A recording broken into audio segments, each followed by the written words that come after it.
Tribromomethane Lewis dot structure. Carbon has 4 valence electron, hydrogen has 1 valence electron, bromine has 7 valence electron, but since we have 3 bromine atom, so we need to multiply by 3. So we are getting 4 plus 1 plus 21, that gives us 26. This 26 valence electron has 2 tasks at the same time. The first task is to connect these 5 atoms together. The second task is to satisfy the octet of the atoms and duet of the atom.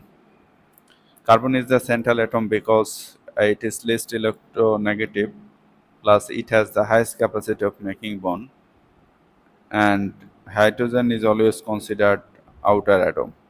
So let me connect.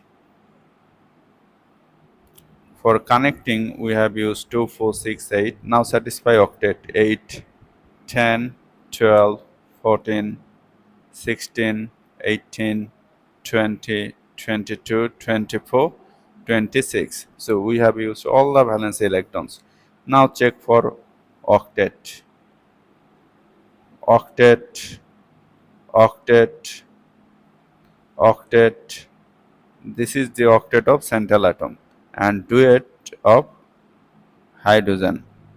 So this is the Lewis dot structure.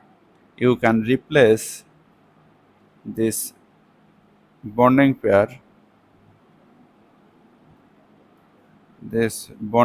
by dash or line. So this is the structure formula of tribromomethane or Lewis dot structure of tribromomethane.